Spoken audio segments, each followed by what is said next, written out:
વડોદરામાં નારાયણ સ્કૂલની ઘટના બાદ પાલિકા કડક કાર્યવાહીના મૂડમાં આવી છે। સ્ટ્રક્ચર સ્ટેબિલિટી સર્ટિફિકેટ વગર ચાલતી 7 શાળાઓને પાલિકાએ સીલ કરી છે।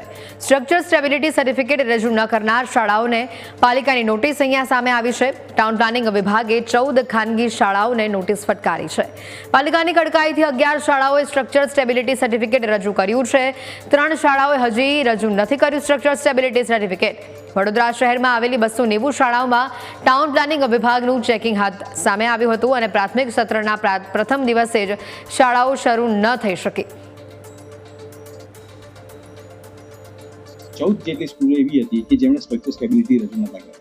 જે 14 જેટલી સ્કૂલોને અમે નોટિસો આપી અને એ નોટિસો આપ્યા બાદ 14 સ્કૂલો પૈકી 11 સ્કૂલોના સ્ટ્રક્ચર સ્ટેબિલિટી અત્યારે આવી ગયા છે। દરમિયાનમાં અમે 7 સ્કૂલોને અમે સીલ મારી દીધા હતા।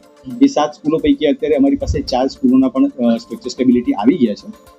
બાકીની જે 3 સ્કૂલો છે એને અમે સીલ મારેલું છે। વડોદરા શહેરમાં અંદાજે 290 સ્કૂલો આવેલી છે। એ દરેક સ્કૂલોને અમે ચેક કરી હતી સ્ટ્રક્ચર સ્ટેબિલિટી અને એમાંથી 14 સ્કૂલોના સ્ટ્રક્ચર સ્ટેબિલિટી નથી, પણ દરમિયાનમાં નોટિસો આપી એ દરમિયાનમાં અમારી પાસે 14 પૈકી 11ના સ્ટ્રક્ચર સ્ટેબિલિટી આવી ગયા છે।